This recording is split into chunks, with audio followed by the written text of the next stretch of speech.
사순절 첫 번째 주일, 주의 전화와 정성의 예배를 드리는 우리 사랑하는 성도 여러분들과 또 피치 못할 사정으로 온라인을 통해서 주일 예배를 드리는 우리 사랑하는 성도 여러분들의 삶 속에 우리 주 예수 그리스도의 한없는 은혜와 사랑이 늘 충만하시기를 주님의 이름으로 간절히 축원합니다. 오늘은 교회력으로 사순절 첫 번째 주일이 되겠습니다. 3월 2일 수요일, 이 성의 수요일부터 시작해서 이제 부활주일 바로 전날인 4월 16일까지가 바로 이 사순절이 되겠습니다. 초대교회 때부터 이제 이 40일 동안 사순절을 지키는 것은 예수 그리스도의 이 고난의 의미를 생각하고 또 그 고난에 동참하는 마음으로 더욱더 절제와 경건의 삶을 살고자 하는 것이었습니다. 그러므로 오늘 사순절 첫 번째 주일을 보내는 우리 사랑하는 성도 여러분들도 이 사순절을 보내면서 그 어느 때보다도 우리 주 예수 그리스도의 십자가의 고난과 고통을 생각하면서 삶과 절제하고 또 경건에 힘써 십자가에서 피 흘려 죽기까지 나를 사랑하신 그 예수 그리스도의 놀라운 사랑을 직접 경험하는 은혜로운 시간들이 되시기를 주님의 이름으로 간절히 축원합니다. 우리는 매 주일마다 이 요한계시록을 읽고 또 그날 정해진 본문의 말씀에 따라서 우리는 은혜를 나누고 있습니다. 2월 첫 주의 시작해서 오늘까지 이제 5주째를 맞이하고 있는데 여전히 우리는 이 요한계시록의 서론이라고 할 수 있는 이 요한계시록 1장 1절부터 이 8절까지 말씀을 살펴보고 있습니다. 저는 요한계시록을 미리 준비하면서 정말 앞으로 계속해서 여러분들에게 전하고 싶은, 여러분과 나누고 싶은 말씀들이 많이 있지만 그 어느 말씀보다도 이 서론이라고 할 수 있는 요한계시록 1장 1절부터 8절까지 말씀이 참 중요하기 때문에 이 5주에 걸쳐서 지금 이 말씀을 전하고 있습니다. 사도 요한은 자신이 쓴 이 요한계시록에는 편지가 하나님께서 예수 그리스도를 통하여 자신에게 주신 것임을 분명하게 밝히고 있습니다. 그리고 우리 기독교의 핵심 진리라고 할 수 있는 이 성삼위일체 하나님에 대해서 말씀하고 있죠.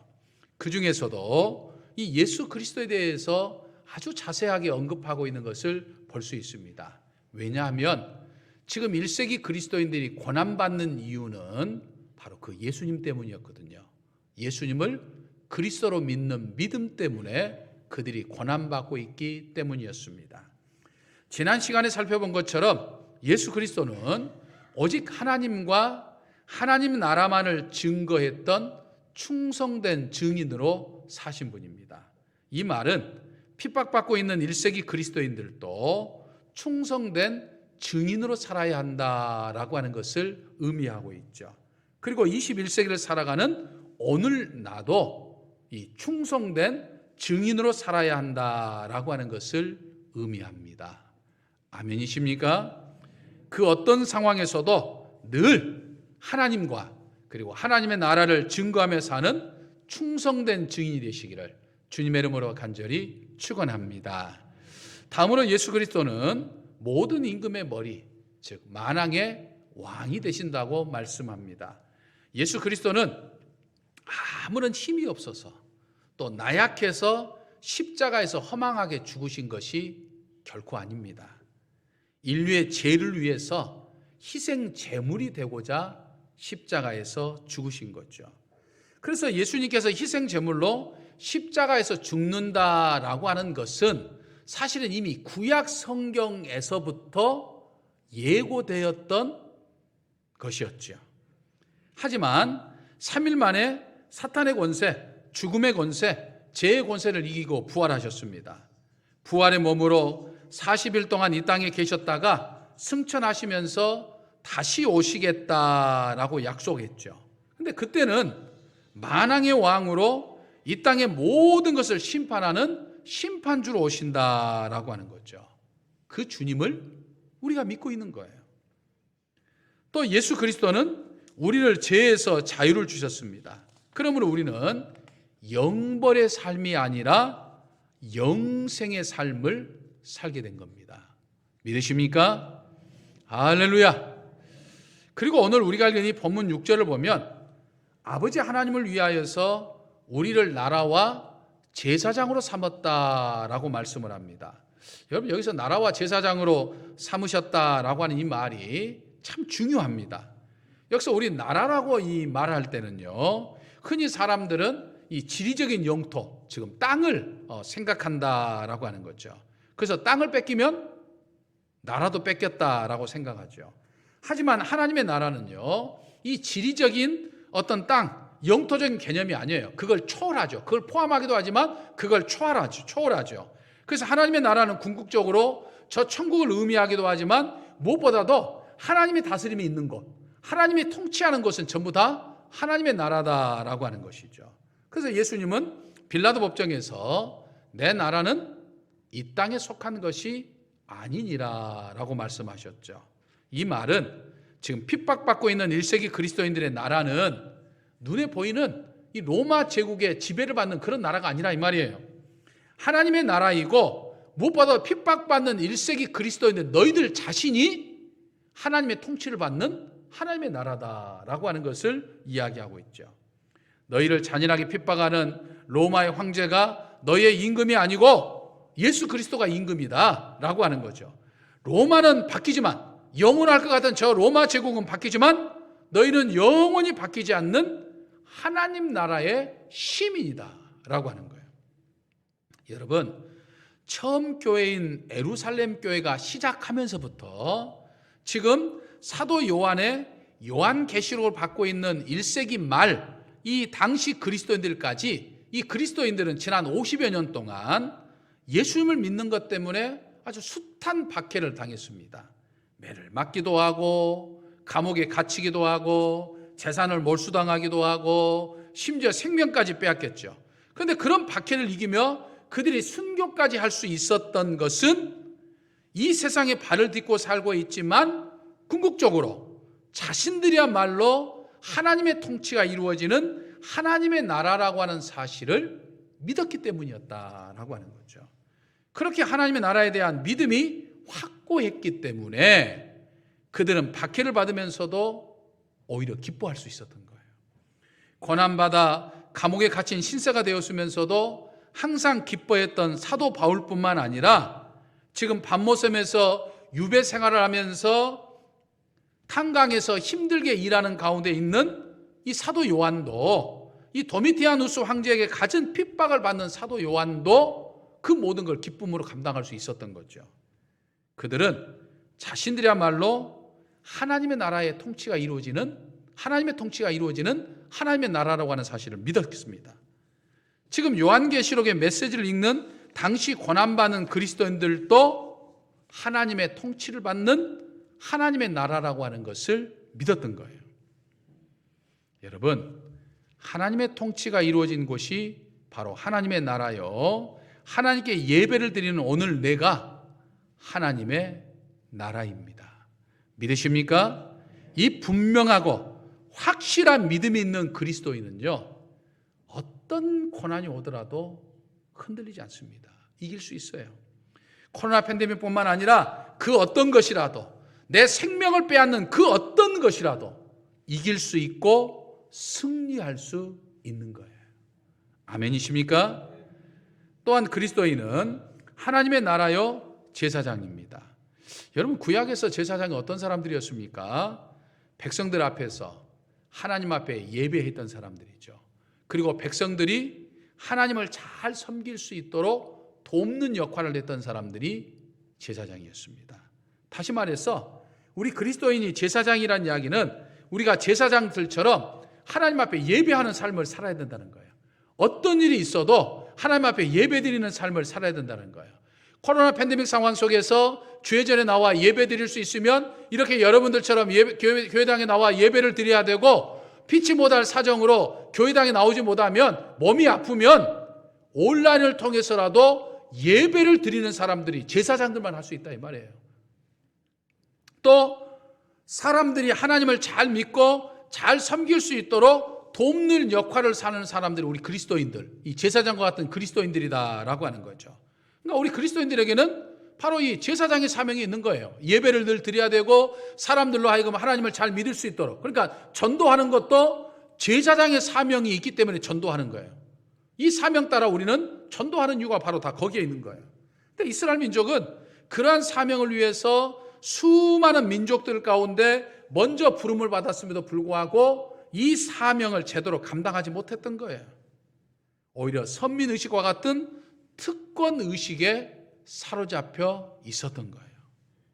하지만 새 이스라엘로 부름받는 1세기 그리스도인들과 21세기를 살아가는 오늘 우리에게 바로 이 제사장의 사명이 있는 거예요.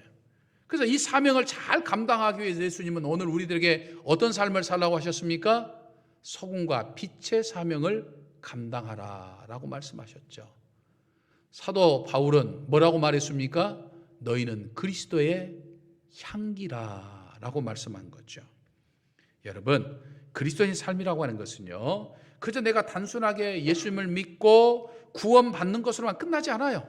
제사장처럼 하나님 앞에 예배하는 삶을 살아야 되고 세상 사람들은 하나님 앞에 이끄는 삶을 살아야 돼요. 사람들에게 내 삶을 통해서 예수 그리스도를 보여줄 수 있어야 돼요. 내 삶을 통해서 세상 사람들을 하나님께로 인도할 수 있어야 되는 거예요. 그래서 사도 요한은 핍박으로 인해서 의기소침해 있었던 1세기 그리스도인들에게 이런 사명감을 지금 일깨워준 거예요. 하나님을 위한 제사장으로 부름받았다라고 하는 것을 말해주는 거예요. 하나님은 나를 괜히 구원하신 것이 아니고 나로 하여금 이 땅에서 제사장의 사명을 살도록 사명을 주셨습니다. 우리가 제사장으로 사는 것이 바로 하나님의 뜻인 것이죠. 그런 뜻에 따라서 이번 한 주간도 제사장 같은 삶을 사는 저와 여러분이 되시기를 주님의 이름으로 간절히 축원합니다. 사도 요한은요 7절에서 오실 예수 그리스도의 영광을 말합니다. 여러분, 여기서 언급된 이 구름은요, 예수님께서 자연계의 구름, 지금 하얀 뭉게구름을 타고 오신다라고 하는 것을 의미하기도 하지만 사실은 거기는 더 큰 의미 있어요. 다시 말해서 예수님이 구름 타고 오신다는 것은 하나님의 영광 중에 임재하신다고 하는 것을 의미합니다. 그럼 구약 성경을 보면요, 하나님께서 임재하실 때 꼭 구름이 동반을 했던 걸 볼 수 있어요. 하나님께서 시내산에 임재하셔서 모세를 만날 때에도 하나님의 영광이 구름 중에 임재하셨죠. 성막이 완공된 후에 하나님은 충만한 구름 가운데 임재하셨습니다. 솔로몬이 성전을 봉헌할 때도 하나님의 영광이 구름으로 임재했던 거죠. 결국 사도 요한이 예수 그리스도가 구름 타고 오신다고 하는 것은 이 땅에 재림하실 때에도 하나님의 영광이 가득한 가운데서 지금 오신다고 하는 것을 지금 의미하는 이야기예요. 2000년 전에 예수님이 이 땅에 오신 것을 우리가 초림이라고 그러죠. 초림. 예수님이 이 땅에 초림하셨을 때, 오셨을 때 그때는 어떻게 오셨습니까? 마치 고요한 밤, 거룩한 밤처럼 정말 조용하게 오셔서 극소수의 사람들만 알아보고 아기 예수님을 경배하고 찬양했습니다. 근데 여러분, 예수님이 이 땅에 다시 오시는 재림의 때는요, 전 세계 사람들이 한 사람도 빠짐이 없이 시간과 지역과 장소에 상관없이 모든 사람들이 다 빠뜨림 없이 다 볼 수 있을 정도로 아주 선명하고 확실하게 엄청난 영광 속에서 오신다라고 하는 거예요. 저 미국에 있는 뉴욕에 있는 사람도, 저 지금 전쟁에 있는 우크라이나에도, 그리고 지금 한국에도 모든 사람이 동시간대, 시차 적응 없이 동시간대 모두 다 볼 수 있을 정도로 영광스럽게 엄청난 광경 속에서 재림하신다는 거예요. 특별히 사도 요한이 7절에서 강조하고 있는 것은 여러분 심판입니다. 7절에 언급된 그를 찌르는 자들이라고 하는 것은 예수님을 당시에 십자가에 못 박았던 사람들 뿐만 아니라 교회를 핍박하는 사람들과 예수님을 믿지 않는 모든 사람들을 지칭하는 이야기입니다. 그들은 예수님께서 구름 타고 오실 때 그때서야 아이고야, 우리가 심판주 앞에서 아무런 준비도 하지 못하고 이렇게 우리가 이제 심판을 받게 되구나 생각하고 애곡하며 통곡하게 된다라고 하는 거예요. 여러분, 신구약 성경은 구원을 위한 하나님의 약속의 말씀들로 되어 있지만 이 심판에 대해서는요, 아주 무섭도록 선명하고 단호하게 말씀을 하십니다. 당시 초대교회 성도들이 견딜 수 없었던 것은요, 여러분, 악인들의 형통입니다. 교회를 핍박하고 악하게 하는 사람들이 떵떵거리고 잘 살고 있고 믿음대로 살고자 하는 자신들은 고난받고 핍박받는 것에 대해서 너무나도 힘겨웠던 거예요. 하지만 사도 요한은 그런 그들에게 분명하게 말하는 거죠. 예수 그리스도가 이 땅에 다시 오실 때에는 가장 정의롭고 공평하게 심판과 보상이 이루어질 것이다 라고 하는 거죠. 어떤 사람에게 심판이요? 하나님을 믿지 않는, 하나님을 대적하는, 하나님의 사람들을 핍박하는 사람들에게는 분명한 심판이고, 하나님을 믿는 고난받는 그리스도인들에게는 하나님이 보상해 주신다라고 하는 거예요. 그러니까 1세기 그리스도인들에게 너희들 그 수고가 헛되지 않을 거야, 하나님이 기억해 주시고 보상해 주실 거야 라고 하는 것을 이야기하면서 핍박하는 사람들은 엄청난 무서운 심판이 임할 것이라고 하는 것을 강조하고 있는 거예요. 그래서 세상 그 어떤 임금보다도 크고 위대하신 예수 그리스도가 영광스럽게 다시 오셔서 이 땅에 심판하실 거라고 강조하면서 사도 요한은 7절에서 뭐라고 시작합니까? 볼지어다 라고 이야기를 하고 있어요. 강하게 이 땅의 모든 인류가 예수 그리스도의 재림에 관심이 있든지 관심이 없든지, 예수 그리스도의 재림을 믿든지 안 믿든지 모든 사람들이 상관하지 아니하고 하나님, 예수 그리스도가 하나님의 영광 중에 임재하신다고 하는 것, 재림하신다고 하는 것을 두 눈으로 똑똑하게 볼 거란 말이에요. 그러니까 믿음의 사람들은 아직 보지 못한 것을 믿음의 눈으로 미리 보는 사람들이에요. 우리는 절망스러운 땅의 현실을 보고 사는 사람들이 아니라 찬송가의 가사처럼 어지러운 이 세상 중에서 눈을 들어 하늘을 보는 사람들이에요. 눈을 들어 하늘 보라, 어지러운 세상 중에. 여러분, 정말 이 가사처럼 우리 그리스도인들은 늘 눈을 들어 하늘을, 하나님을 바라보는 삶을 살아야 되는 거예요. 여러분, 우리가 세상에 살면서 자꾸만 불안해하는 것은 하늘, 즉 하나님을 보지 못하고 세상을 너무 열심히 보기 때문이에요. 하나님의 사람들은 세상을 보는 시간보다는 하늘을 보는 시간이 더 많아져야 돼요. 코로나 팬데믹 상황에서 자꾸만 불안하면 예배드리는 시간이 더 많아져야 돼요. 자꾸만 불안하면 주님을 묵상하는 시간들이 더 많아져야 돼요. 자꾸만 내 마음속에 불안이 엄습하면 기도하는 시간이 더 많아져야 되는 거예요. 그것이 바로 하늘을 보는 삶이에요. 사도 바울은 골로새 교인들에게 그런 이야기를 합니다. 그러므로 너희가 그리스도와 함께 다시 살리심을 받았으면 위의 것을 찾으라. 거기는 그리스도께서 하나님 우편에 앉아 계시느니라. 위의 것을 생각하고 땅의 것을 생각하지 말라라고 말씀해요. 영어 성경에 의하면 너희 마음을 하늘의 것에 매달아 놓아라, 그런 이야기예요. 사랑하는 성도 여러분, 여러분들의 마음을요 자꾸만 세상에다 매달지 말고 하늘 것에 매달고 사시는 저와 여러분이 되시기를 주님의 이름으로 간절히 축원합니다. 여러분, 사도 요한이 그렇게도 강조하고 있는 예수 그리스도의 재림은 반드시 옵니다. 우리가 이미 죽어서 부활의 몸을 입고 그 재림을 보게 되든지, 아니면 우리 생전에 재림이 와서 이 몸 가지고 재림을 보게 됐는지, 반드시 예수님이 재림하시게 된 것을 여러분들 두 눈으로 똑똑하게 보게 될 겁니다. 그날에 예수 그리스도를 믿는 우리들에게는 영광스러운 날이 되지만, 예수 그리스도를 믿지 않는 사람들에게는 이제 통곡의 날이 될 건가요? 여러분, 성경 66권을 통해서 약속된 모든 약속의 말씀은 하나도 틀림없이 다 이루어졌어요. 이제 마지막 하나 남았죠. 예수님이 이 땅에 재림하신다는 이 약속 하나 남았습니다. 그게 언제 있는지 알 수 없지만 반드시 이루어집니다. 그러므로 그날에 대한 이 확신과 기대를 가지고서 이 코로나 팬데믹 상황 속에서도, 또는 어떤 믿음의 상황 속에서도, 믿음이 흔들릴 만한 상황 속에서도 1세기 그리스도인들처럼 굳건한 믿음의 삶을 사는 저와 우리 사랑하는 성도 여러분 되시기를 주님의 이름으로 간절히 축원합니다. 한 가지만 더, 우리 8절을 보면 하나님은 이래도 있고 전에도 있었고 장차 올 자라고 하는 말씀을 통해서 알파와 오메가의 하나님이심을 말씀해 줬습니다. 여러분, 1절과 8절까지 이어지는 이 요한계시록의 서론을 마무리하는 이 8절은 마치 요한계시록에 있는 모든 내용, 앞으로 이제 우리가 9절부터 1장 9절부터 22장까지 보게 되는 모든 내용이 그동안 감춰져 있던 것이 열려져서 드러나는 계시의 모든 내용이 사실이라고 하는 것을 딱 증명하는 하나님의 어떤 도장과도 같아요.